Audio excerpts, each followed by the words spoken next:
So, Berto, you know those banner ads that are trying to get you to click on something? It's some sort of title where you're just supposed to click. It's like naked ladies on the shore or... Yeah, and if you're watching this on YouTube, you can click below the video and we'll have a link on how to solve these problems. Well, you know, BuzzFeed, of course, is well known for this. Their entire success is designed around this idea. I normally don't click, but I clicked on one.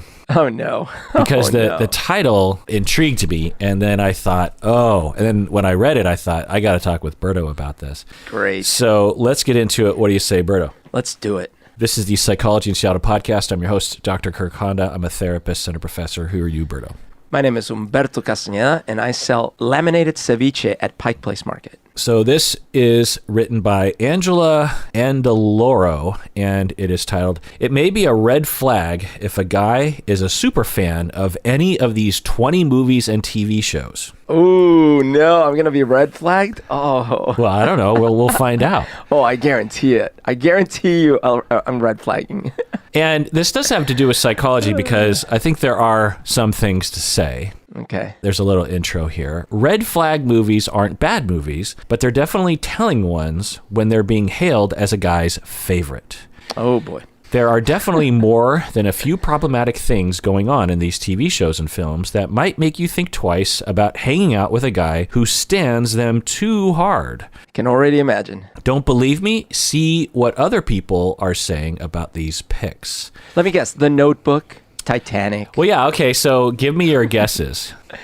Well, American Psycho's in there for sure. Yep, it's in there. Texas Chainsaw Massacre, maybe. No. Clockwork Orange. If you're obsessed with that movie, you gotta Yes, be. that movie. Really? That's on the list? Uh-huh. Oh my gosh.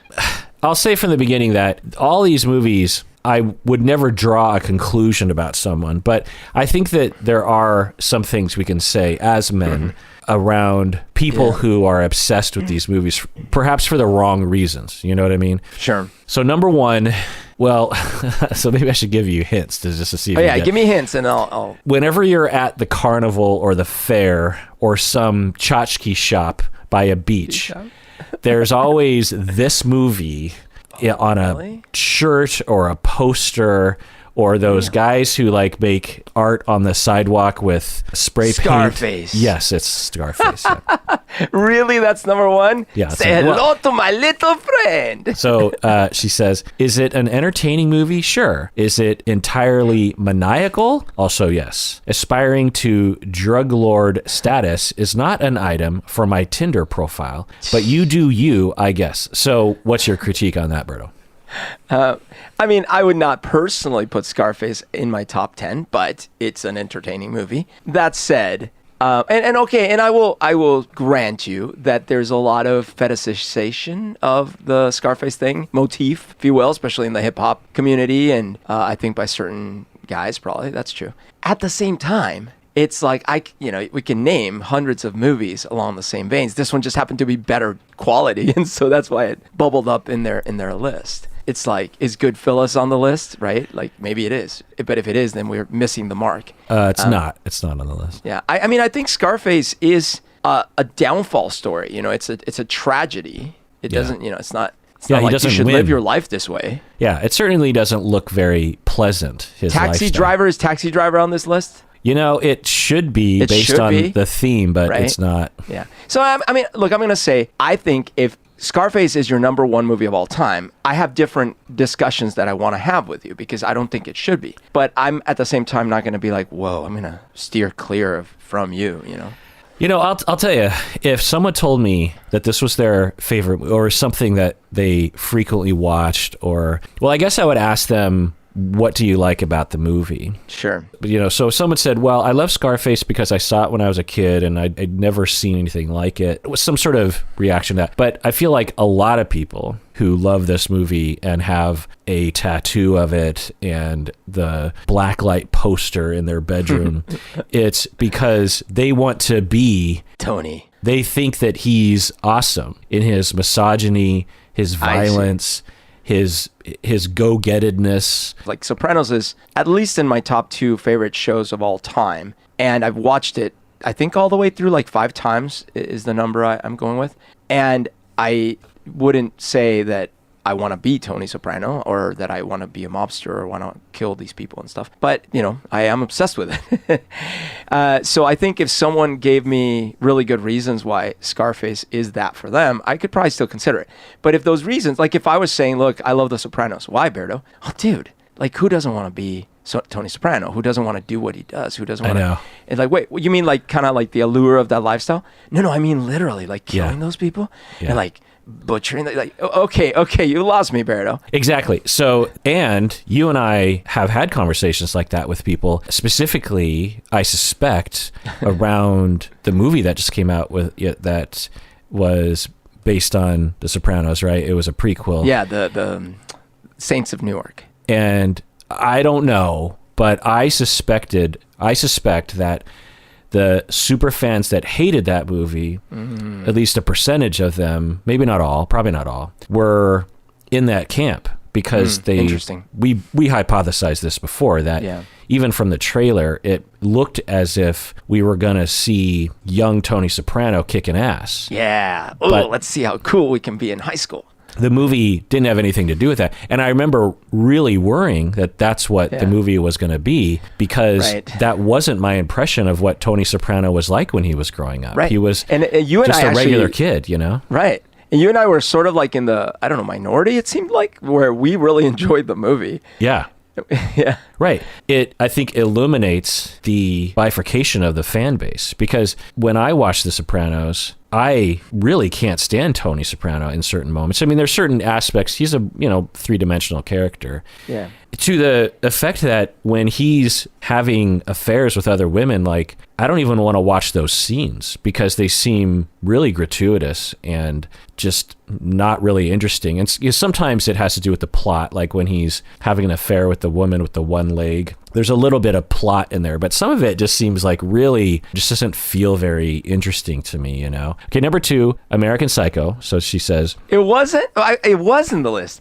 I thought you said it wasn't. No, okay. I said it was on the list. Okay. Looking up to a guy who is all about greed and treats women like garbage? No thanks. Berto, response? I just think they didn't watch the movie or they missed the point or both, right? Like... And anyone who watched the movie and that was their takeaway, like, oh, he's so cool. Like, I guess we didn't watch the same movie. To me, the reason I love the movie so much, what makes it so amazing is, first of all, it is shot beautifully. The humor it's funny. There's very funny parts in it. It's very dark humor, but it's very funny. The characters and the acting is phenomenal. The metaphors and the grotesque mirror that they hold up to society and to us and to all our excesses and our fetishization of these kinds of things is a beautiful mirror. It's a great thing the way it's done. So yeah, but if you walk away from the movie going like, oh man, that is so cool. I want to be a psychopath. That's neat. Then I guess, we didn't watch the same movie. Sorry. I don't know. I guarantee you they exist. I don't know the people that look at that movie in that way because I think my friends that we really enjoy this movie, we look at it from the other angle. And yes, to be fair, we also enjoy that dark humor aspect about it. And maybe some people might look at some of those scenes and say, how could you be laughing about that? Look at what he's doing in that scene. He's running around with a chainsaw trying to kill people, trying to kill women, right? So that's not funny. There should be nothing funny about that. And I can understand that perspective. But, if you enjoy dark humor, there are scenes in that movie that are quite funny. There are also situations set up that are very awkward social moments. And for the same reason I like Curb Your Enthusiasm and things like that. Those moments are really well done in this movie. So yes, I can agree that probably there are some people out there. And if those people are in this category, I would say, if you like that movie because you want to be a psychopath, you think it's great to be like this to women and stuff, well, then yes. Again, we didn't watch the same movie. Yeah, to me, the movie is a joke on Patrick Bateman. It's not a joke on the victims. You're watching Patrick Bateman and you're just like, what an insecure boob, Exactly. If you didn't read it that way, then you don't understand humor, I guess. And even when he's murdering people, it's done in a funny way. Yeah. And he is the one who suffers throughout. He's that he is not doing okay. He's suffering greatly. Yes. Number 3 is Fight Club. She says, oh no, come on. What? Most of the men who fanatically love Fight Club don't get it, and it shows. If you walked away admiring Tyler Durden, keep walking. She keeps saying keep walking. Keep walking. So yeah, so she's saying that, you know, if you walked away admiring Tyler Durden, keep walking. What do you say to that? Okay, I get why it's on this list. It is like this macho bravado. We're going to have our Fight Club. But absolutely, to the point that they just made is, well, that's not the point. That's the antithesis of the point, in fact. But there is something to this idea that, look, you have the society has built this meta structure of things that really don't matter that much. And so there's that subversive theme in the book and the movie about like, come on, what are you doing? Stop that. Just become a rawer human being. Now, I don't know if that's good or bad, by the way, because I don't know if a rawer human being actually is what we want. But there is a good discussion to be had. And I think that some of the best authors have that, where they don't answer it for you. They just give you the food for thought, and then you can start mulling on it. Yeah, to me, Fight Club doesn't really have the machoism that, say, Scarface does. Let's go back and rate our movie. So Scarface, how many Birdos out of 10 would you give it? That was, for me, it's like a 7. Yeah, I might even give it a 6. I even rewatched it recently. I think when I saw it in my teens, I thought it was pretty cool. Yeah.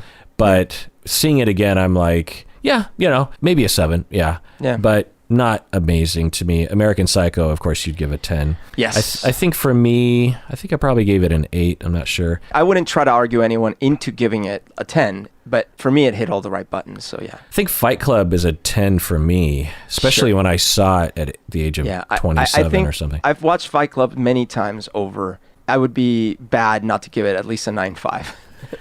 Number 4 is Pulp Fiction, so she says. What? Pulp Fiction? Name a woman who hasn't had Pulp Fiction and its misogyny mansplained to her, and I'll show you a woman who is lying or has been out of the dating game since the 90s. Here, let me explain why Pulp Fiction... No, but I mean, come on. Pulp Fiction should not be on this list. You're saying, this person is obsessed with one of the recognizably best movies of all time, with one of the best scripts of all time. Come on. Also, is there a reason we're adding it other than the violence? Like, the misogyny part is because... Well, the woman characters, especially like the boxer's girlfriend or wife, maybe the drug dealer's girlfriend/wife. I mean, you could argue Uma Thurman seems to have power or some dimension in the movie, but the way in which women are portrayed, I'm guessing, could rub some people wrong. Yeah, but this isn't a movie where it was like I was making the short list of movies that, man, they could have learned something back then. Like, this wouldn't even be it. Even though the movie itself is taking place at an earlier era in sort of a slight alternate dimension, even with all that, this isn't a movie that I would think like, oh yeah, that movie really violence, yes, hyper violence even. Anyways, I 100%, billion% disagree with this one. Yeah, I'm just trying to think, like with the Tony Montana, was that his name? Yeah, Montana. To idolize him or Tony Soprano, Tony Montana, because you want to be them, then yeah, that's kind of a red flag. But to want to be Sam Jackson, like, he's totally awesome. I mean, he has a really complicated storyline. You could argue that the entire movie is essentially about his journey with the morality of what he's been doing all this time. And Butch too, like the boxer. He's like, that's another interesting one, right? Like, he's this guy, he's just in it to, he's gonna take the fall and take the money and run, and then he's got a reversal of fortune, and then in the end he chooses to risk his own life to save someone else that he really shouldn't matter to him, you know. Yeah, and he also has a tender spot, excuse the pun, with his watch. You know, that it's something to hold on to. Yeah. How many Birdos out of 10? I'm sure you give it 10 out of 10 for Pulp Fiction. Yeah, me too, at least, or I'm pretty sure.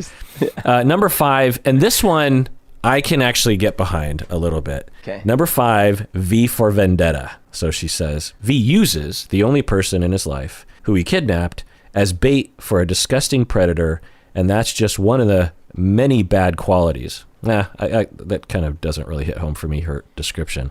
I mean, V is just not a good movie. The graphic novel's amazing, but the movie, I just didn't like the movie. Yeah, me neither. So if someone thinks that this movie is the thing they revolve their life around, then we're going to have problems because Why? That's bad taste. Well, for me, it's become I know better because of the sheeple, all that kind of thing. Yeah, that also doesn't help. Yep. Yeah.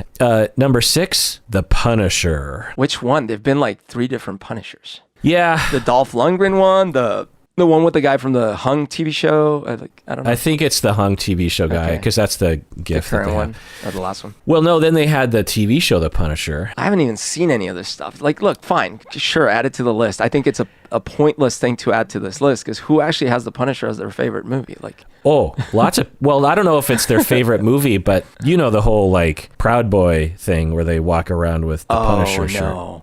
Okay, that I didn't know. Well, but is it about the movie or is it about the character? Well, both. Yeah, because I could see. Okay, look, we could certainly have a conversation about vigilante justice, but that should have to extend way beyond the Punisher, right? Anyone who's obsessed with Batman or I think it's what the symbol has become. Yeah. Number 7, Clockwork Orange. Okay. They say this movie just feels like violence for the sake of violence. The subversion of any violence against women is not something you really want someone you're considering as a romantic prospect to co-sign. Berto, what do you think? Yeah, it's like, Saving Private Ryan. That movie's just violence for the sake of violence. Well, no, but the movie's showing you how it was a very violent thing. It's like, yeah, I know, but it's just like gratuitous. It's like, no, that's not it. Clockwork Orange. It's literally trying to depict this pretty dystopian future where hyperviolence is just like a thing that is, and where the repercussions and the ways to cure people are so extreme and all these, and the movie is deep in that sense, and it is making social points, and it is hard to watch for many people. I get that, but to look at that movie and say like, oh yeah, that's just like gratuitous violence, and it's like that's just not watching the movie. Yeah, so I will say to people, this is my favorite movie, and I've thought about it a long time. And every time I watch it, which is every couple years, I still have it at the top of my list. It's a masterpiece, and I could talk for a long time as to why this is my favorite. But whenever I state it to people, I'm always like, please don't judge me, because I could understand why that might concern people. And, there's a couple of things that I think are legit to be concerned about. Not that it's true for me. There's a rape scene, and it's long and elaborate and played for laughs, while the victim is played for well, actually, there's 2 horrific rape scenes. There's one that is a little less long and gratuitous, but the main one in the house is pretty disturbing. But it is meant to be one of the most disturbing things you've seen on a screen. Yeah, but like think of other sexual assault scenes, like the movie Irreversible that you and I will talk about sometimes. That scene is not played for laughs. It is played for the horrificness of it. We're meant to sympathize with the victim because we've been following the victim for a while. I don't know. It doesn't for me, of course, but I could see someone watching this movie and being like, you got to turn this movie off. Like this is not okay. I could see the same thing I could see some very bad individuals, but unfortunately there's too many of them, watching Irreversible, and in that scene actually not only not having a problem with it, but saying the kinds of monstrous things that you wouldn't want to hear, like, oh, well, she was asking for it, or whatever, things like that. But in that situation, the individual that would say that, the filmmaker is clearly not attempting to affect people in that way. I'm making the same argument about Kubrick. It's impossible to claim that Kubrick wanted you to laugh along with the rapists. Right, yeah. Kubrick was making the scene as horrific as he could, which was, in the Irreversible case, it's the brutality of the silence of that tunnel, and in this one, it's the brutality of how little regard for humans and anything they have, that all they want is just to have their jollies. Yeah. And you're sitting there, but yes, there will be monsters that will watch these scenes and be like, yeah. Right. Now, unfortunately, more than we'd like to have, that's for sure. Yeah, I mean, to me, the dragoons, or what do they call them? They are horrible human beings, and from the very beginning of the movie, you realize that. Moogs?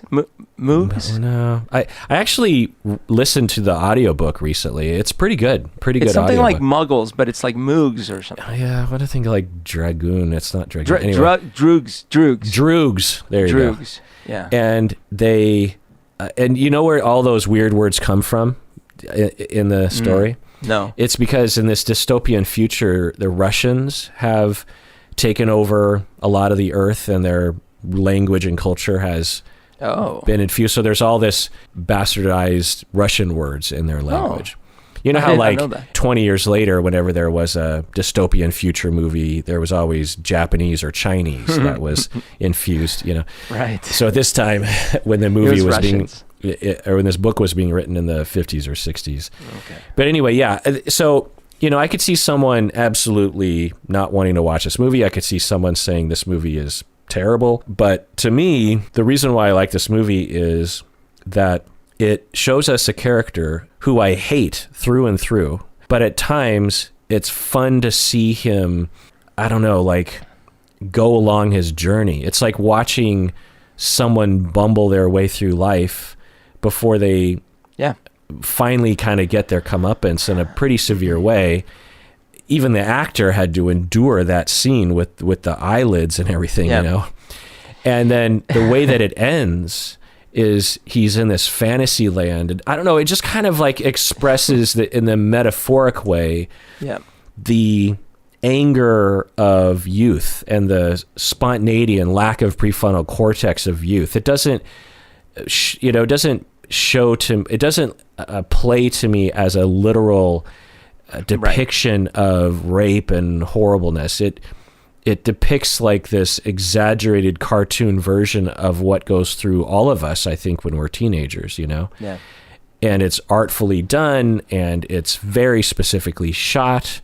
And when I think about that main rape scene, and I've never really thought about it before until now, just in terms of how it comes across, you're right in that the victim and her husband, I feel terrible for the two of them. Yeah. You know, like it's just the most horrific situation you could envision you're finding yourself in. And then when he figures out, when Alex is singing in the rain in his bathtub years later, and the father hears him singing and he's like, it's him. I am like, yes, Alex is gonna get it now, you know? Yeah. And good for him. Good for this guy who's been suffering with PTSD this whole time, this author.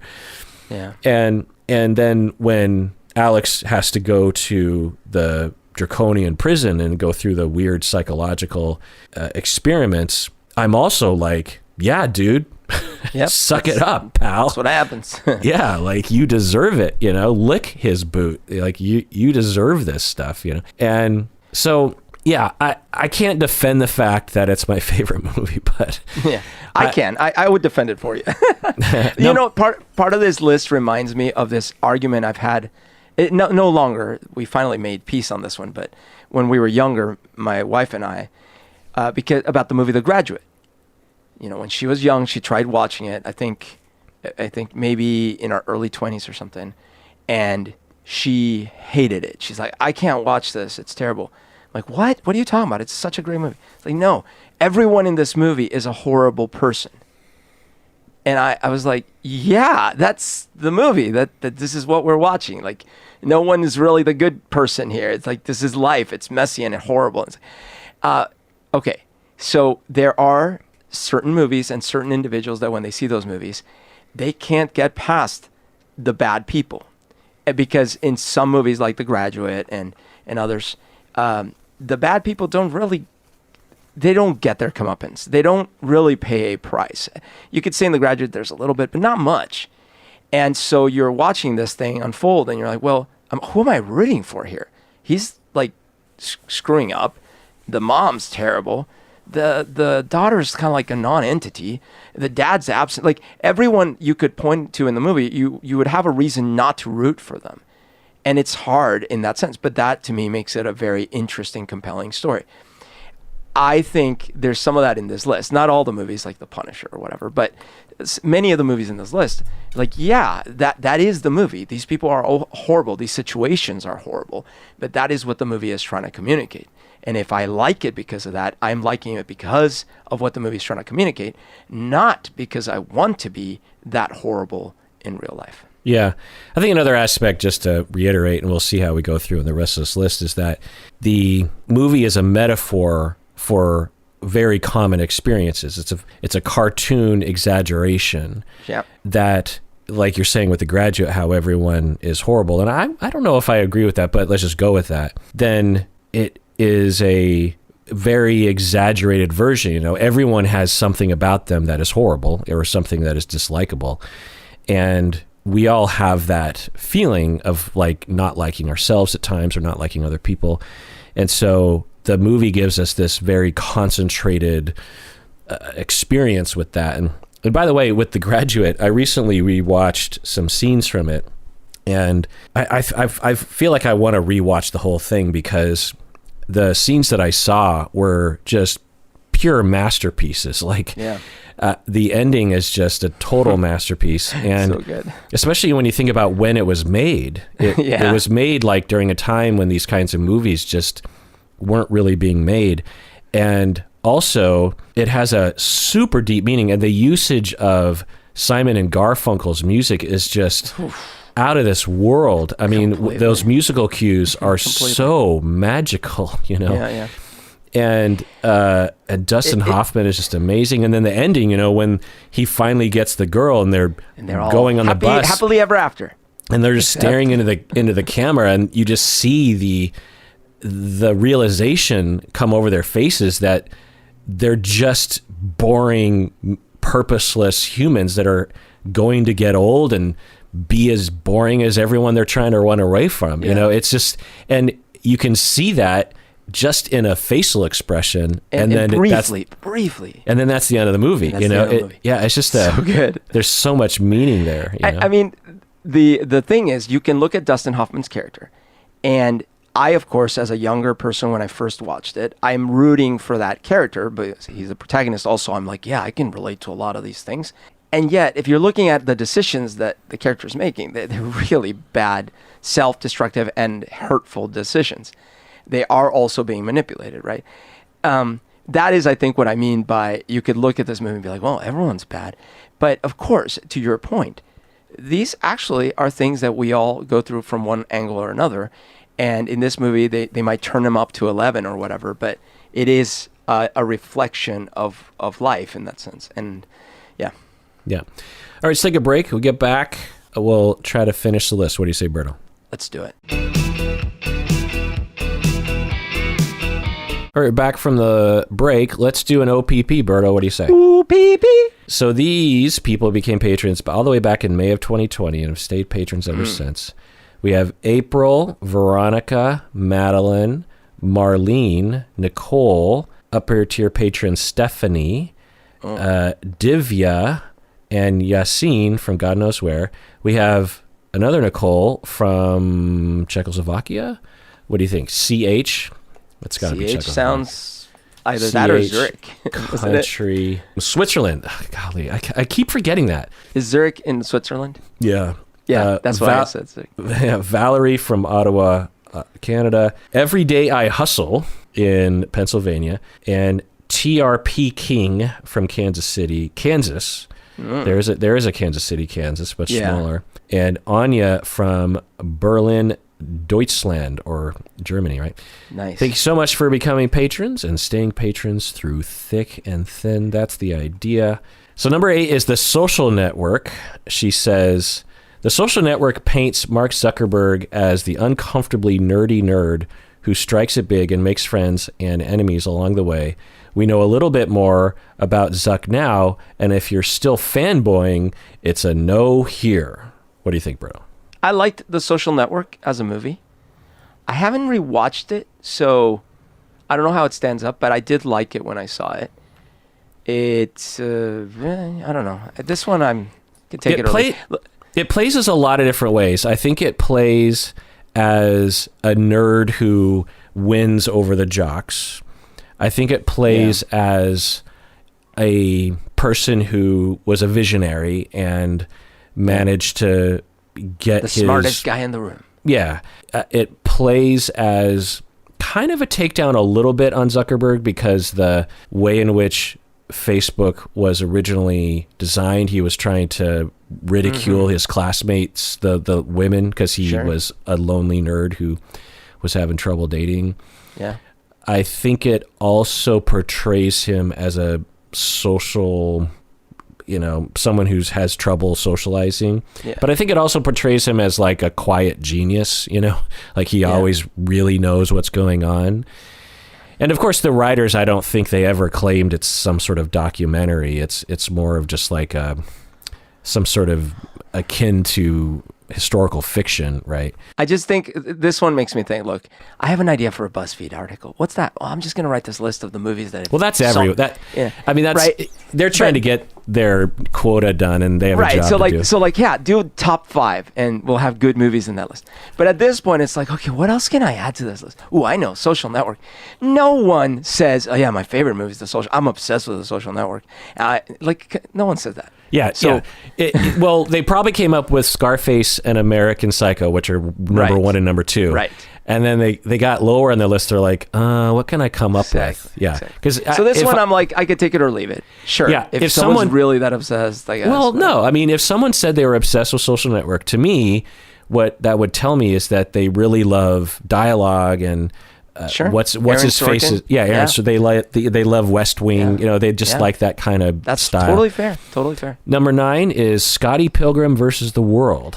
Come the F on. Yeah, to me, this one is absurd, because if someone That's said a good-hearted movie, with fun action, great video game stuff, come on, name a D-bag that's portrayed in this movie. I mean, you could argue Scotty Pilgrim, kind of, but not really. I mean, he's an underdog in a lot of ways. Yeah. So it says here, Scott Pilgrim is not a role model, dear reader. But a lot of people lost the message with super likable Michael Cera portraying the role. The age gap you thought wasn't so bad is so bad, and you really see that watching the movie as an adult. There's too much nice guy cringe to note. What do you think of that? Nice guy cringe? Well, I don't get that. There is an accusation that his girlfriend is in high school, and he's of drinking age, so I don't know how old he is, but he's dating a child, and he's a lot older, so now that obviously doesn't play the way sure. they I used guess to. if we want to talk about that and add in Dazed and Confused into the mix, I hope Dazed and Confused is on this list before Scotty frickin' Pilgrim.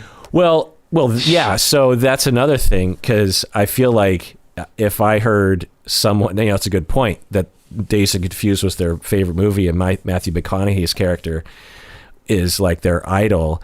Then that would now be we're having a conversation. Yeah. I knew that. So I actually knew at least 2 people that fit that boat. One of them literally, like, they would quote Matthew McConaughey, and they literally dated girls in high school when they were in their mid-20s. Wow. I knew this person.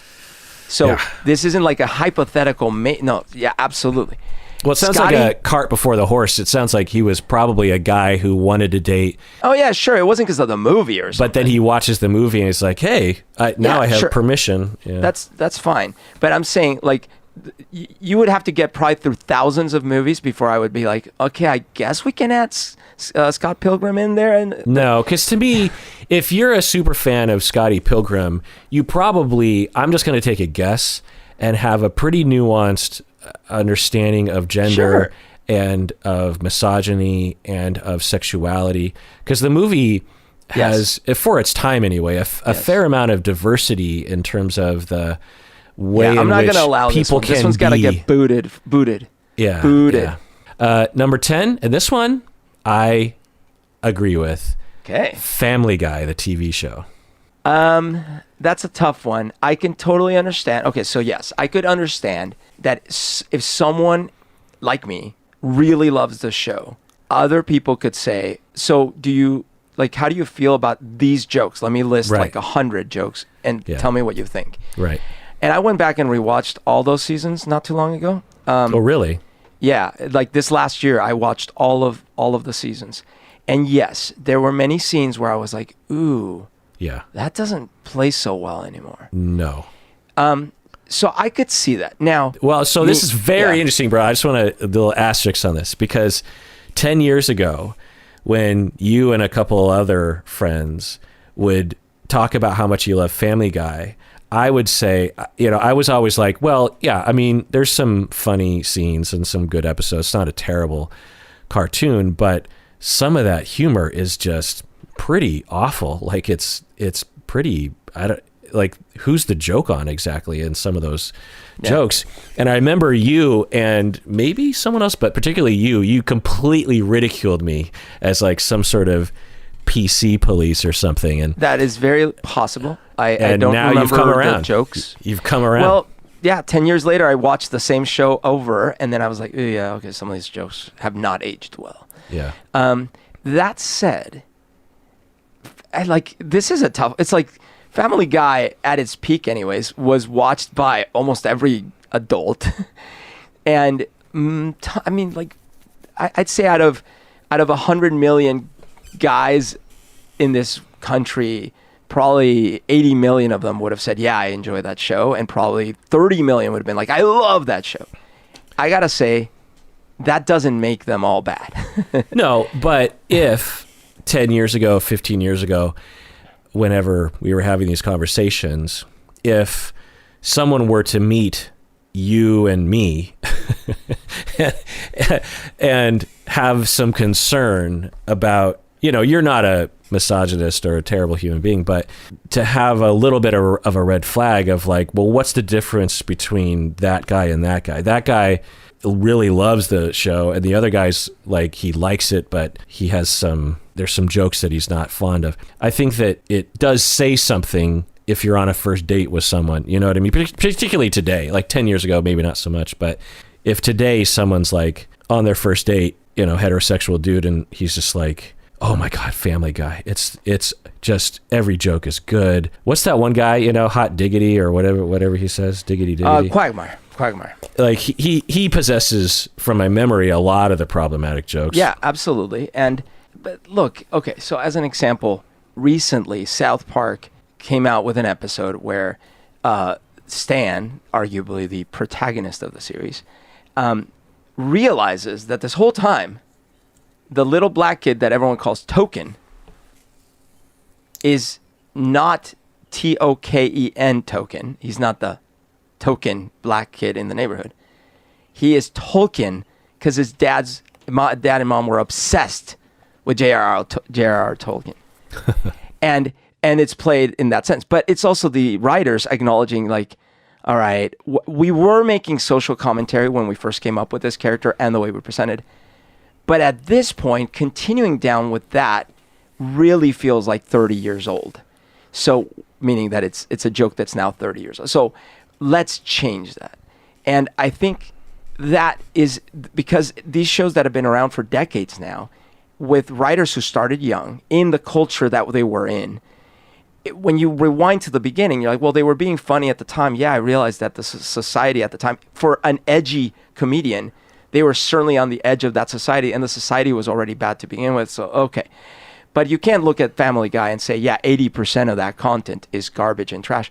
And so, I'd be like split on this one. I'd be like, yeah, I get it. If someone's really obsessed and still will stand behind Quagmire and everything, like I probably was 10 years ago, I could say, sure, you're out of touch. Yeah. But at the same time, I wouldn't over-index on it. No. There's no, as someone who actually assesses people's personality, I can tell you that the assessment of personality is much more complicated than just asking them about what their favorite TV show or movie is. Along the lines of South Park, which it's not on this list, I had a similar experience. I was a South Park fan before it was a TV show, because it was originally this short on the internet in the late 90s, I believe. And 1997. And I remember me and my friends just being obsessed with it because nothing was on the internet back then. I mean, I remember 1997 when I was browsing the internet, I remember having to ask friends, like, Do you know of any websites that are interesting to look at? And I remember one of my friends said, there's this one about Lady Diana that's kind of interesting. And I had no interest in Lady Diana, but I remember looking at the website, and it was probably like a fan site. It had all these details about her life that you could see, or I don't know. And I remember being like, whoa, that is a cool website, because this is before search engines. And right. And so you had to know the address and type it in. And so this is back then when this came out, this South Park short came out. It was an underground short comic. And when the TV show came out, I remember really liking it. And in the beginning, it was Stan and, the other main guy, what's his name? Kyle. The two of them, I thought, to me, I could identify with to some extent. That's right. They were the two writers, basically. And Cartman was the bully and the outsider. Yeah. Well, 5 years, 10 years later, I started to pick up that the fans considered Cartman to be the hero. And I remember thinking, well, no. I don't know. Maybe you didn't, but I experienced people who idolized Cartman. That he was like the funniest segments, maybe, and that he was very entertaining to watch. But he wasn't the hero. He was always played as the heel. Like an entertaining heel, like an extremely, like a wrestling heel kind of thing, Yeah, and that's how I read it. And I liked Cartman. His character, he had redeeming qualities for sure. But to be fair, another thing is like back then, it was still funny that the fat kid is the bad one, that was funny back then, right? So like if you were starting from scratch right now, you might not go that route. You might not make the really awful, racist and like bad sociopath kid be like the chubby kid, Yeah. Because they always called him fat ass and all these things. Like it was a big fat shaming culture back then. Right. Yeah. And then similarly, their other friend who couldn't really speak in English because he was the poor kid, right? Yeah. So these were things that they did because that's the reality of their time, and it kind of like really resonated and it was funny. But when you go back and like Token, the one token black kid in this, but if you were starting from scratch right now, you probably wouldn't have those same motifs. You'd go a different route. Yeah. Well, and the jokes wouldn't be as funny anymore, Yeah. And I remember when South Park first came out and they had Token, it was, I thought, tongue in cheek of just like making fun of all the other shows that would have a token black guy. And that is what they were doing. Yeah. It wasn't trying to make fun of black people. No, absolutely not. It's just that over time, I think they realized like, okay, well, we did that. We made that point. But now here we are decades later. Yeah. And our one little black friend that they have is still Token. And so they tried to like evolve that plot line basically. And it's the same on 30 Rock with Toofer, who was a black guy and I think a Harvard graduate. Right. So they're like, you're our token black guy and our token Harvard graduate or something like that. Anyway, number 11 is 50 Days of Summer. And so originally I would not have agreed with this. Is it 500 days? What'd I say, 50? 50. Yeah, 500, sorry. It's 500. This is the prequel. The prequel is 50 days. Yeah. So when I first saw this movie, when it came out, I really liked it. But I rewatched it years later and was horrified by the movie. Yeah. It is. I mean, it was a while ago, but I've never watched it, so I cannot. It's a rom-com with Joseph Gordon-Levitt and the woman from Elf, what's her name? And the new girl. She's got a beautiful singing voice. Yeah, she's in Him and Her or His and Hers or what's that band name with the other guy? Oh, really? Anyway, yeah, she's in a band. Yeah, she is like the quintessential. What do they call it? The manic pixie dream girl. There's some phrase that people would use to critique the way that male writers will write women characters, if it's a rom-com. The woman character is often this like elusive, alternative, funny, doesn't have a care in the world, beautiful, sexually open, really great in bed, but no dimensionality to her personality. You know what I mean? She's just like the perfect girl for the alternative dude. You know what I mean? I see. And this movie, from my memory, that's how the the female lead is written. The main character, Joseph Gordon-Levitt, the way he treats her is this way as well, because he, again, from my memory, he falls in love with her and he doesn't listen or pay attention to the cues that she's not into him.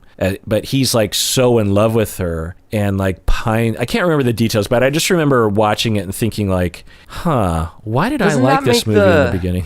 Doesn't that make the male characters also one-dimensional, though? Because I've heard this argument before, and I'm like, I don't disagree with it. But when I think of rom-coms, the male characters are usually extremely one-dimensional. What makes the character appealing? Oh, because he makes fun of the cool kids and he likes good music. It's a pattern. If it were just a handful of movies that did this, you'd be like, well, it's just a handful of movies. But it's a pattern in writing, which in the past especially, and still to this day to some extent, was dominated by men, right? And there would be movies that were geared towards men. And the woman character would often be portrayed as this distant person that didn't really have their own life. They were just and the jock character is portrayed as a distant dude who just cares about dumbbells. No, the male character was portrayed as someone that you identify with. There's elements to the story that you can grab onto that give the character some depth and dimension. Not like super deep, like rom-coms. They don't usually, but a little bit, a little bit of, well, it can be reversed, and they're doing this more and more, like with Crazy Rich Asians, the Constance, have you seen that movie? Yeah, of course. So Constance Wu, you feel like you can identify with because you can get into her character because we know more about her. Whereas her love interest, he's this crazy rich Asian that you can't really contact much because they're not focusing on him, which is fine because that's that movie. But when you have, hundreds and thousands of movies that are oriented towards depth for the man and non-depth for the women, that's when they start to critique it. What I'm arguing is that I think it's more about that the protagonist is a guy. I think there's no more depth to those protagonists than there are to the non-protagonists, only that you get more time on screen, and so you get the illusion of depth. Even some of the movies that I love from the 80s and stuff, the protagonist guy, and look, part of the reason I'm bringing this up is because I used to try to emulate that as like how to be a romantic human being. And then I started realizing as I got older, I'm like, oh gosh, that was all so superficial and empty. It was basically like the way to win a woman over. Like, first of all, you have to be counterculture. You have to like the right kind of music. And then you just need to try hard enough. That was the theme in, as you say, thousands of these movies. The fact that the character is male on all of them, yeah, that's a problem, right? But I would say the writing is equally bad on the character development side. On the jock is equally superficial. The main guy is equally superficial. Everyone's equally superficial. Just the main guy gets more screen time. Now you needed more movies with main girls and others. As a counterexample to that, with Fight Club, the female character does have dimensions, even though she's not on screen very much. That's good writing. That's the point, is that even it's not screen time per se, it's the way in which the character is written. And so often, women characters, whether they were on screen a lot or a little, would just be the projection of the male protagonist and nothing more than that. And again, if it's just one movie or a set of movies, whatever, but if it's every movie that you watch in a movie, then that's when people call it out. Number 12 is My Little Pony. So this is a cultural pocket that I somehow missed. I know that there are bronies and this sort of thing. I love My Little Pony. Not only does this not belong on the list, but it's 100%, 180 degrees percent the wrong conclusion about someone who likes this. Because from my perspective, you want the kind of guy that finds the heart, the humor, the beauty, the good writing, the great songs and music in a show like My Little Pony, especially Equestria Girls. Yeah, I mean, that was my impression. You know what I mean? Yeah. But she says here, bronies have ruined childhood MLP memories for one too many people. What are MLP memories? My Little Pony memories. Oh. There was a crappy My Little Pony 80s TV show, and now everyone's like, no, I don't agree with this. 100%. 13, 50 Shades of Grey. She says, if you think this film encapsulates how sex in a relationship, let alone how BDSM sex in a relationship works, you're 50 Shades of absurd. What guy is into this movie? That's the list that I want to read about women obsessed with those movies. Yeah, no guys obsessed with 50 Shades of Grey. Come on. Right, yeah. Now, I haven't seen the movies or read the books, but I have heard that the movie does not portray BDSM in an accurate way because a lot of it is non-consensual. I mean, let's remember how this movie came about. It's a book that was fan fiction on Twilight. Yeah. On Twilight? Yeah. Oh my gosh. 14, The Wolf of Wall Street. This one I kind of agree with too. All right. So look, I love the movie The Wolf of Wall Street. I was meh about it. I really enjoyed it. Now, is it a 10? No, of course not. I'd give it an 8, but I really enjoyed it. That said, both the book, which I read, and the movie, which I saw multiple times, and subsequently, I absolutely think it's problematic to lionize and idolize this character, this individual. You think? Yeah. And even though, they did their time, they've tried to do things, but it's still, anyways, that's the point.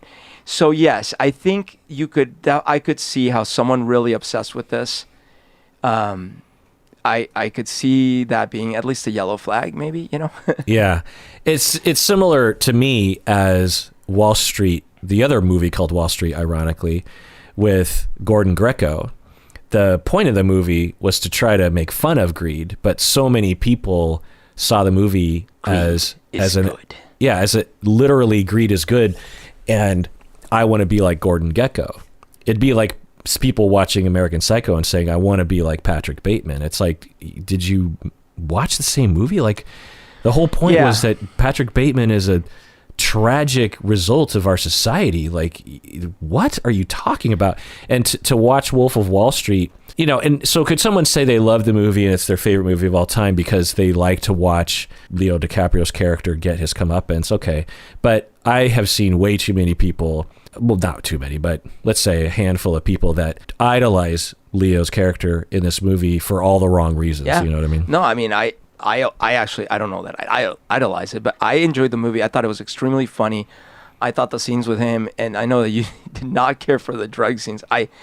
I just thought they were very fun. All these things, but I will agree. I will say, hey, look, I think that taken too far, I could see how that could be an issue, maybe. For people who have been watching the trial and have seen the pictures that Amber Heard took of Johnny Depp while he was passed out, and the recordings and just the ugliness and the destruction of their relationship that was in part due to his severe drug use, and that he wasn't like partying, he was using a tremendous amount of substances because he was drowning in his sorrows and his emotions. He was suffering a lot from childhood trauma, and those pictures of Johnny Depp passed out with ice cream melting on his lap, that's what drug use is to me. When I am dealing with people who are addicted to heroin and they shoot up in the bathroom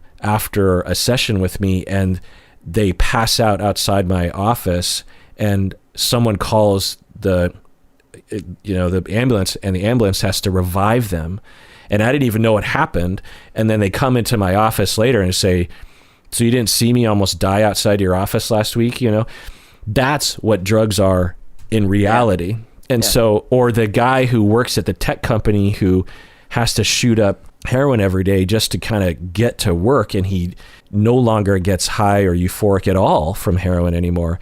That's what drugs is to me. To watch Wolf of Wall Street and to have this played up as this comedy when he's taking a severe amount of barbiturates and other kind of drugs along those lines, and driving and trying to walk across the parking lot and everyone's laughing. I'm like, this isn't funny. Like, people, this is not the way this happens. Look at Johnny Depp passed out while everyone is trying to have a socializing time around them, and his ice cream is melting in his lap. I mean, it's no offense against Johnny Depp. He suffered from an addiction. That's what drugs and alcohol do to you. And when I was watching this movie, I'm just like, this is playing into a 13-year-old version of what drugs and alcohol are like. And I feel like a lot of people still think of drugs and alcohol like that because of movies like this. Yeah. And it bugs me. I'm not going to argue on any of those points. What I will say is that for me, there is also a difference in this one and in The Social Network, in that they're also based on real people and real things.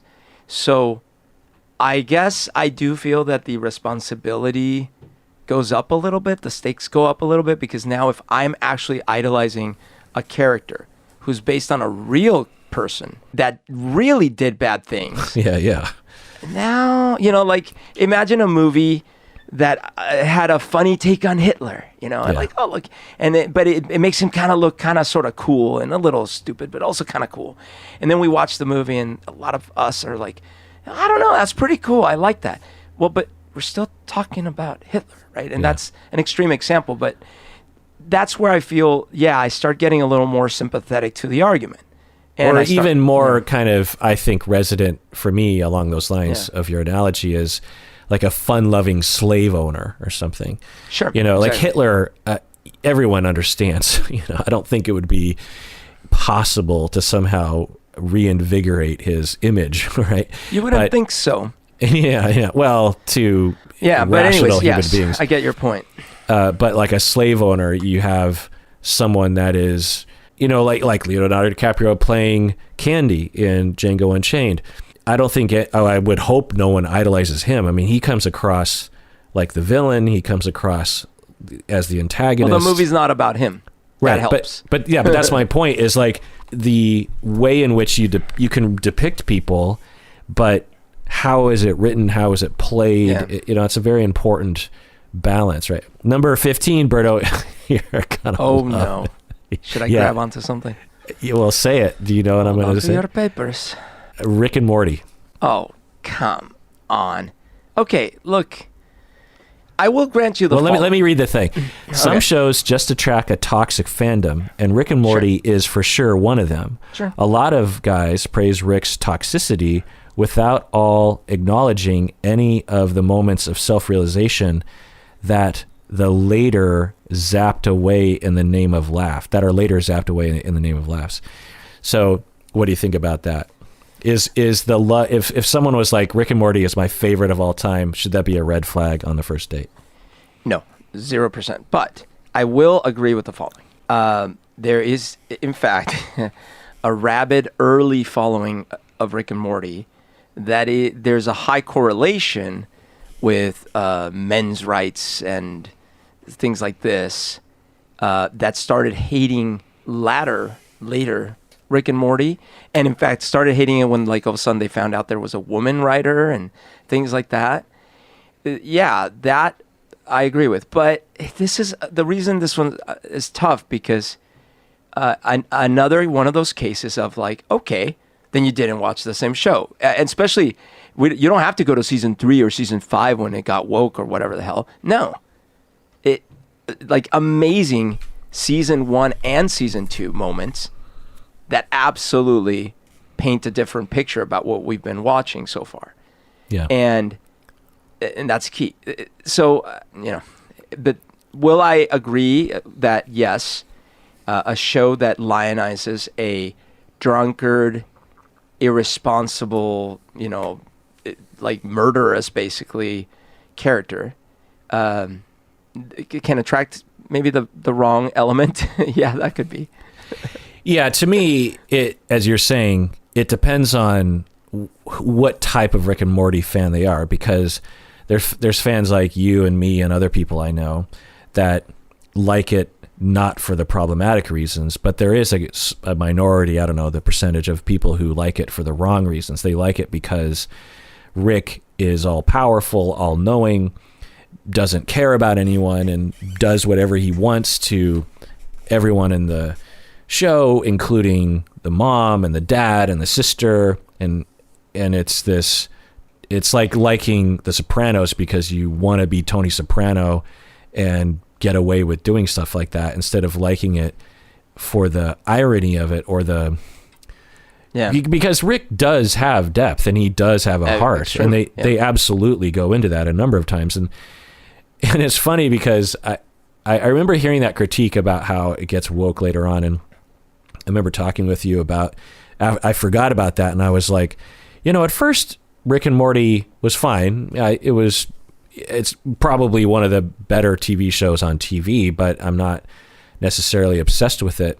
And then I kept kind of wading my way through the episodes every once in a while. And then it got to season 3 or 4. And I told you, I was just like, oh my God, Rick and Morty is like one of the best shows that's ever been on TV, particularly like the further it goes along on the TV show. And you're like, well, yeah, that's when a lot of people hated the show. Yeah, the original fans. But again, I can understand where this one's coming from. At the same time, it's tough. Like, I was thinking, even in season 1, there are some amazing things in it. Like, there's the episode Raising Gazorpasorp. That's season 1. What is that episode about? That's an episode where there is this planet with hyper masculinized beasts that are basically the example of what happens when you hyper masculinize. There are these beasts that all they want is to fight and beat each other up and all these things. And then the planet is run by these women that just, control these beasts who think they're in control of these things. And Morty ends up trying to raise one of these Gazorpasorps, and it's a metaphor on the process of growing up and teenagehood and excessive masculinity and toxic masculinity, whatever you want to call it, and stuff like that. That's season 1. Those are the themes in that episode in season 1. I didn't see any change in wokeness as it went through. I just felt the writing was getting better, or the characters were richer, so we had a chance to, like, a lot of shows are like this, Parks and Recreation, a lot of the great shows, you could argue Sopranos maybe too, that it takes a while for it to get its legs under it. And I think with Rick and Morty, it was like that. I haven't finished it yet, but I watch an episode like once every couple weeks, and I watched the most recent one was just so great. I mean, the premise behind it was that Rick or Morty were storing their wine in another dimension. Oh, yes. Where time goes by a lot faster. And so they can age it. Yeah, and I won't bore you with the plot, but the whole plot, or there's kind of a side plot. Epic. It's like this whole epic yeah. world building taking place in this little side planet that no one cares about. Yeah. Epic, with the battles of gods and monsters and demons and civilizations rising and falling, and oh my God. Yeah, and it's this, it touches on a certain, I don't know, artistic expression or creativity that is so great about science fiction and other kinds of things like this, where it's just like, what would happen if, and then you just sort of go down that road. But with a cartoon, you can fully realize the entire world so easily because you just draw it, right? And then, of course, there's funny characters and funny lines, and it all kind of hangs together. The characters make sense. You have to really kind of pay attention to the way the characters develop. I mean, Rick and Morty always kind of stay similar-ish, but the sister evolves quite severely over time. She becomes this total badass at some point. And absolutely.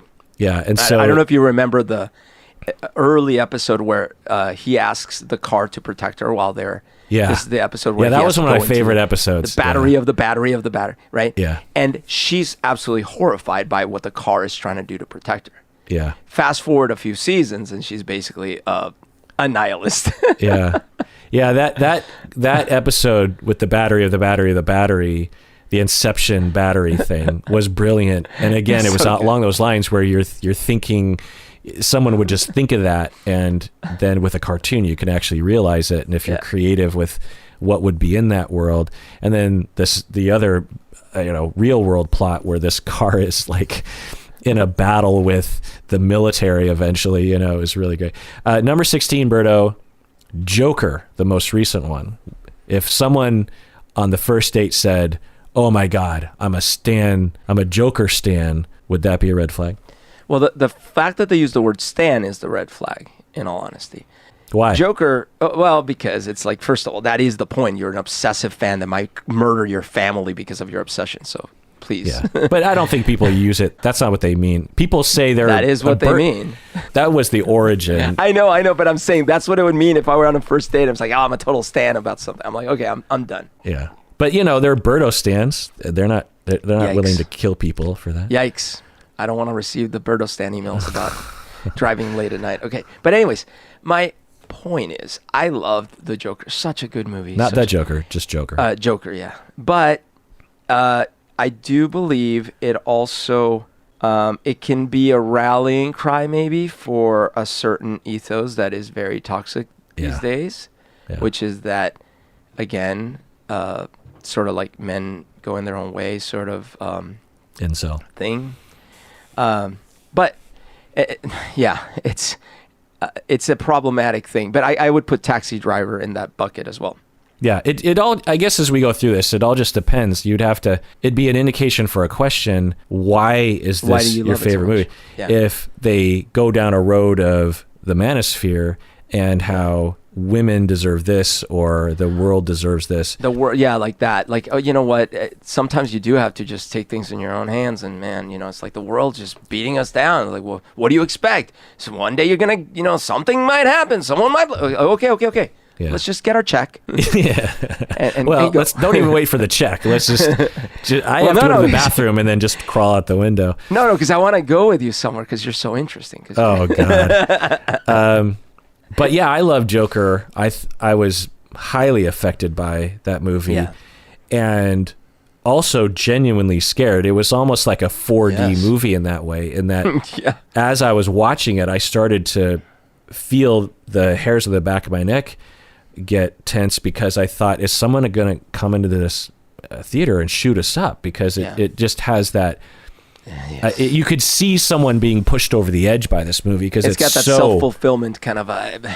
It's so effective, and it's so motivating. And of course, for you and I, we wouldn't go there because we're not close to the edge of that cliff. But you could imagine it. And I was terrified it was going to happen, but it never did. I was convinced we were going to have a mass shooting in relation to that movie, but at least I never heard one reported. So well, the reason is because there's mass shootings so frequently that nothing rose up in that moment. Yeah. But that one with Batman in Aurora, Colorado. They were literally watching Batman. And I thought for sure that it was going to be something like that, but it never had happened, which I was really happy about. Yeah. Number 17, this one I kind of agree with, but not necessarily for the reason, The Boondock Saints, Berto. No, I haven't seen it. I know I should. I've heard only great things. No. It's not good. So Willem Dafoe, right? Yeah. Yeah, he's great. Dude, but I want to see it so bad. When I saw this movie when it came out, like when I was, I don't know, I must have been mid-20s, early 20s or something. Yeah, it was great because at the time there wasn't a lot of good movies. Aren't they assassins? There's something like that. They're like gangsters. I want to be in their gang, man. I want to kill whoever they kill. I think it's like a heisty kind of thing. You know what I mean? Yeah. And it's fun. There's some fun characters. It feels, and I remember the way it felt at the time, similar to the way Reservoir Dogs felt, which is this feels like an underground movie. I see. That shouldn't be good, but it's so good. It sort of feels like an underdog movie that wouldn't be played in the major film screen times cinemas. But so I feel like I remember it feeling like that. It felt like a student movie that it was similar to when I first saw South Park, that short. Yeah. When the way it's produced, you're like, well, clearly this isn't like Warner Brothers or something, Cutouts. I think that adds to its appeal, right? It's just like, oh, these are just some dudes in a basement, like doing fun things. And I think drawing the cutest little characters, saying the most horrific things. And I think it lowers your expectations a little bit, and you kind of root for them a little bit. And I feel like Boondock Saints is kind of like that. And You sold it. I'm going to watch it and love it and become I obsessed. recommend as a cultural icon to some extent, but I rewatched it, I don't know, maybe 5-10 years after it came out, and I was like, this movie is crap. I mean, really? I can't remember exactly why. I just remember thinking like, because I remember really liking it when it first came out, and then I rewatched it. I was just like, the is plot it like The is Usual terrible. Suspects, sort of? Meaning in that how when you That's watched another it movie. originally, you were like, amazing, best movie ever. And then you watch it years later and you're like, no, this is not a great movie. Well, that's my so my experience with Usual Suspects was I thought it was fine when I saw it the first time, and then when I watched it a second, third time, I'm like, this is I was pretty upset, not obsessed, but when I first saw it, I was so blown away by the twist. And part of it is that at the time, twists were still kind of a new thing. Totally. Yeah. You know? It's similar to Sixth Sense. Like, that movie only could be made. It's sort of like also with Blair Witch Project. You know, there are certain movies that when you watch them through today's eyes, you're like, well, why did everyone like this movie? Well, it's because it was the first or one of the first movies that really did it in that way. And it takes you on this whole journey. It's like listening, you know, I'm pretty sure in 40 years when some next generation kid, Generation A, I don't know what they're going to be called, listens to Nirvana, they're going to be like, why did you... yeah, that's a band. It's a band with music. Yeah, I mean, there's so many other bands like that, but you had to be there at that time to feel the power of the newness of the bringing it together of punk and hard rock. That even happened to me with a friend that had never seen Pulp Fiction, and I finally, you know, was like, come on, you gotta watch. And then they watched it, and they were like, yeah, it's okay. Yeah. And of course, because basically, and they didn't explicitly say that, but I could tell that they felt they'd seen it before. Right. Of course, because by now, every movie has done bits and pieces of Pulp Fiction over and over and over. Right. So, yeah. Number 18 is Braveheart. Oh, interesting. Okay, so that's a very odd addition to the list, because I would have thought you wouldn't, you know, I was making fun of you wouldn't imagine him Saving Private Ryan in this list. Yeah. Braveheart is like a historical thing about the horrors of war and someone rising up as a populist hero and still sacrificing. But why would this be on the list? Yeah, I'm trying to think. I mean, one, I guess you got to have a Mel Gibson movie on the list to some extent if you're making a BuzzFeed list. But this was before any of the controversy. Yeah. Yeah. Well, so, okay, what can I say? One, I have watched a dozen YouTube breakdowns, little mini documentaries of how historically inaccurate this movie is on a number of levels, not just the details, which is often the case with these movies, but even like the way in which it tries to make it feel like modern, you know, like it, because the way that we feel today, if you had an oppressive king, is we would want freedom. I mean, that's especially Americans, right? It's like, that's all we think about is like, it's about freedom of the common man. And but back then they didn't think that way. No one thought that way. I see. So what you're saying it just was the way that it was, you know, that you had a king, like no one even thought it was possible to have a representative government. Like, it's just not one of those things you think about. So you're saying, you know, you get to your date, it's like, okay, tell me more about yourself. It's like, well, let's see. Movies. I'm pretty obsessed with Braveheart. Oh, I see. You're one of these people that just like thinks history happened in this wacky little modern way, and kings are really what we should be worried about. That was good point. But that was still a side note. I know. I'm just imagining that being the red flag. Yeah. Like, they have no sense of history. A side note on a side note. Good point. Duly noted. Was that with his other movie that I think was a follow-up? I think he was trying to make Braveheart 2. The Patriot or something? Yeah, The Patriot. Yeah. I've watched maybe 40 mini documentaries on YouTube about not only how historically inaccurate it was, but also how politically problematic that movie is. And I recommend everyone go to YouTube and watch. I never saw the movie, but I remember seeing it and just being like, huh? But when you watch like just one of the details see. is it's about the revolution. It's not about the Right. Civil War. And so before and after and during the revolution, there were slaves. The main character, Mel Gibson, is a guy from the southern area, and he's a plantation owner, and he has a whole bunch of slaves. And the way in which his slaves are portrayed is that they really love being slaves. And when the British arrive, rebellion is fomenting. The British come and they're super evil, like Darth Vader characters. And they go to Mel Gibson's slaves, and the British are like, if you break with us, then you can be a free person. Yeah. You won't have to be a slave anymore. And the black slaves are like, no, you don't understand. We love being slaves. We love Mel Gibson. We love it here. What are you talking about? You don't understand. Like this is an idyllic life. Like no joke. That's one out of like 13 major transgressions on the human race that would have been movie, awesome. You get commits. to the princess at the top of the castle. You fought the dragon. Like, come on, let's go. What? No, I love being up here in this tower. It's a beautiful view. The dragon really treats me kindly. He's not as rough as you might think.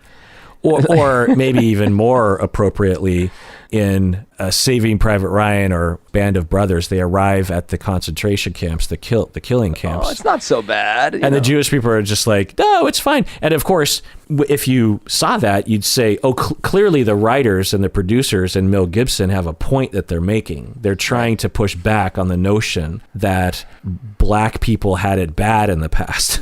And even more so, like just trying to. Like, look, the founding fathers were really good people. Like, don't. That's interesting. 19. Oh, so getting back to Braveheart, why would someone have a red flag? Well, let's read. Braveheart and 300 are definitely neck and neck when it comes to war movies that bring out the worst in some men. And again, nothing wrong with either film inherently. It's the way men personalize and internalize it that becomes icky. But the point of this movie is that come on now, he is trying to fight for his people. It's a total fiction, but he's trying to fight for his people. And his girlfriend, his fiance or wife, gets sexually assaulted by the king or something, right? If what you want to say about 300 is like, hey, look, it's just this graphic novel and movie where a bunch of buff dudes just like duke it out with swords, with blood and gore, and it's like, I don't want all that testosterone. Okay, fine.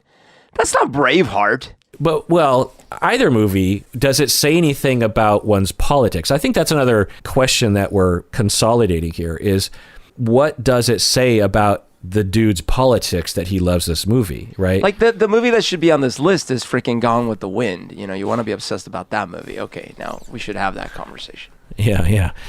Or the very first movie that's about the KKK. What's that movie? Right. The Birth of a Nation, right? Yeah. Like, that's my favorite movie. Oh, well, let's talk about it. Yeah. But why? You know what I mean? Like, tell me, what does this say about, anyway. Number 19 is Garden State. So this one's kind of confusing to me. That one I have seen. That's the one with the Shin song in it. New song. Yeah. Let's see. It says, if you were a teen when you saw Garden State, which I wasn't, I was in my 20s. Same. Chances are you thought it was deep. You're not a teen anymore, though, and it's a marathon of uncomfortable male behavior. It also has some outdated takes on mental illness that no one should subscribe to in today's day and age. Huh. Well, I haven't seen it since it came out, so maybe But it's another one of these examples where, like, we were running out of ideas because who's obsessed with Garden State? On the first date, like, well, let me tell you, Garden State's the movie. Like, come on. Yeah. Well, let's take a break because I need to take 2 breaks, and then we'll do number 20. What do you say, Berto? Let's do it. All right, we're back from the break. Number 20 is, drum roll, American History X. American History? Oh, wait a minute. No. What on earth has happened to our list? Why? What? How? I think it comes down to that question, like, why do you like American History X? Because I love American History X, but I love it because it shows an evil Nazi.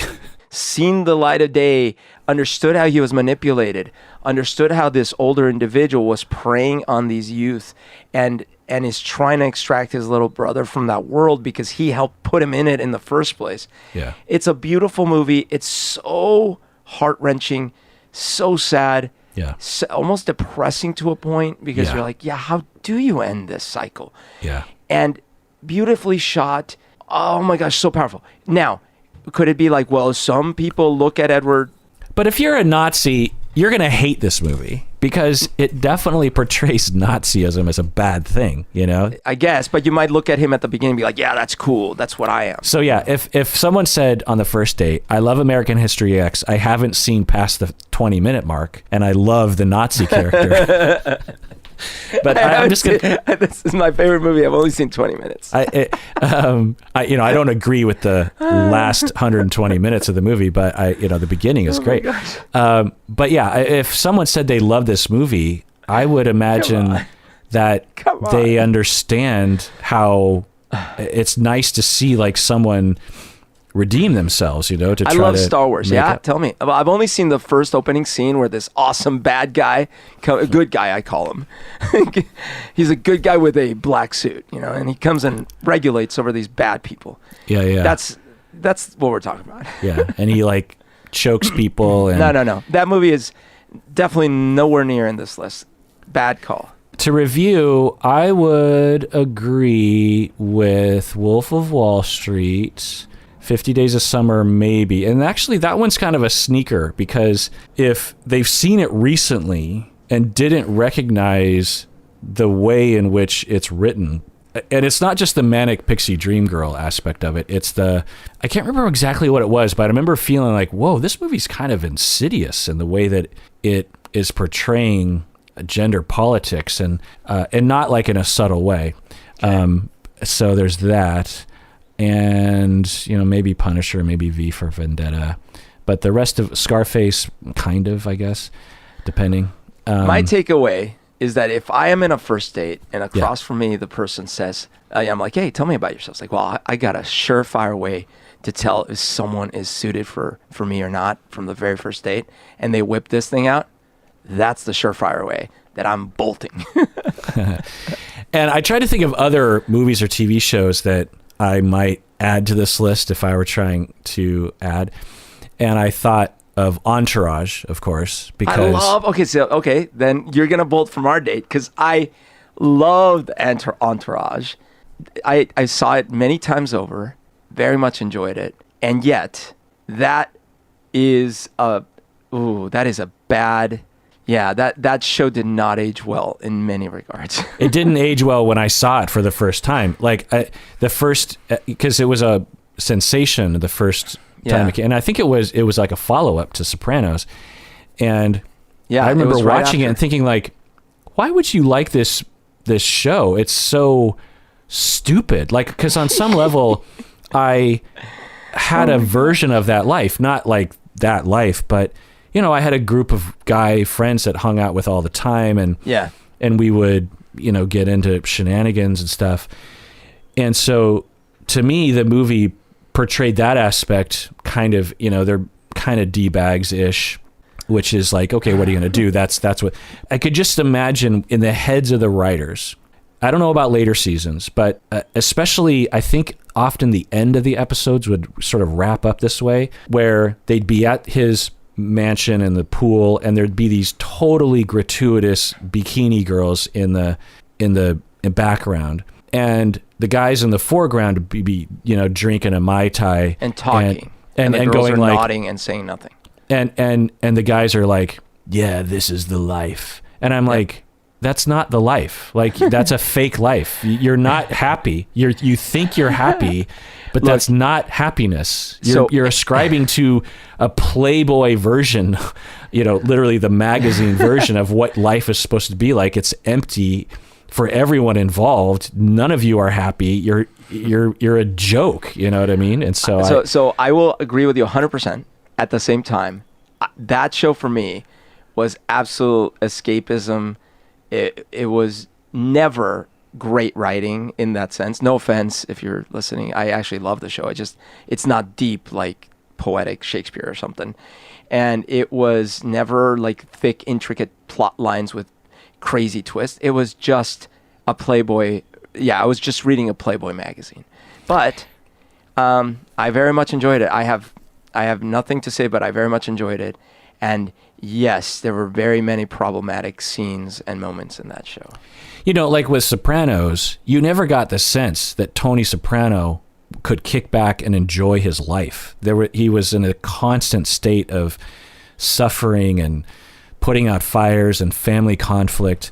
Like with Entourage, it was frequently these D-bags would just have like, look at us, you know what I mean? And look, we've got it all. And I'm like, now unfortunately, gross. It's so gross and disgusting. It's like everything bad with our gender and our country and capitalism and Hollywood just wrapped up in a thing. And we're supposed to believe that's like glamorous. Like that's the ideal. Like it's a joke. It was terrible.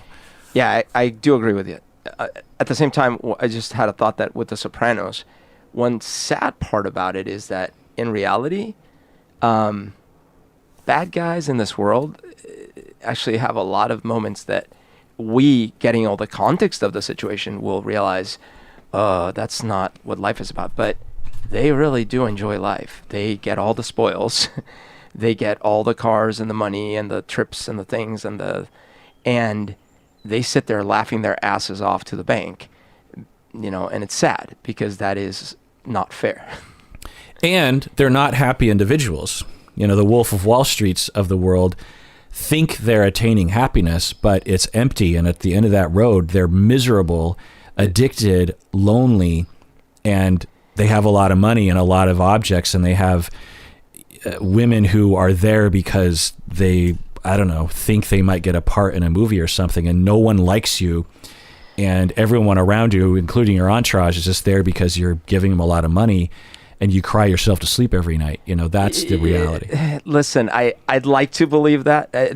I 100% agree that underneath the surface, they're hurting and we're abused and we're all these things, and that's what, absolutely. Unfortunately, their life goes on, and they don't wake up in the morning consciously aware of all that. They just wake up thinking, what's the next fool I'm going to exploit? What's the next little con I'm going to do? Well, if they're a psychopath, people no, but I mean, like, that's their life. That's what they do. That's the daily hustle, and they don't look at it like they're evil. They just like, and all the problems you just said, like they're hurting inside, dude. That's all of us. But we're not criminals. We don't. So I often feel like this idea of, I almost don't want us to let them or us get off the hook with like, well, yeah, sure, they've got their roles and their things and their jets and stuff, but really they're hurting inside, so it's all okay. And I know that's not what you're saying, but there is this kind of like pressure valve release, like, well, but at least I can be happy that they're not happy. No, I'm not saying that. I don't feel happy because they're getting their. I'm saying that I don't see that and go like, that's possibly true. I see that and I'm like, oh, I'm so sorry for you. Well, the reason I want to be cautious about it is because I have the same feelings about things that others might find perfectly legitimate. Like when you're at the sports stadium and everything is really wrapped up in that game and stuff. Yeah, I don't feel it. I'm like, I don't know. For me, that's not what life's about. But I can understand if someone does. When I am, I know in Colombia, for example, beauty pageants used to be all the rage. I don't know if they still are. And I would always look at them, and probably because of my dad's influence, I was always kind of disgusted by the thing and thought, why does anyone care about this? Well, it's not a hobby, which you can't identify with. And I appreciate that analogy because that is somewhat what I'm saying, but not the core. Well, but I will grant you this, and maybe this is where we certainly can 100% also agree, is that in The Sopranos show, you were, if you're at least paying attention, you were never meant to feel like, that's the life. Right. You were never meant to feel that way. Yeah. Even though Tony would have, in the moment, said, this is the life. You had all this context outside of that scene to go like, that's definitely not the life, right? Right. Yeah. Whereas in Entourage, they want you to feel like, yes, right, that's the life. Right. And it's not. Like it's exactly.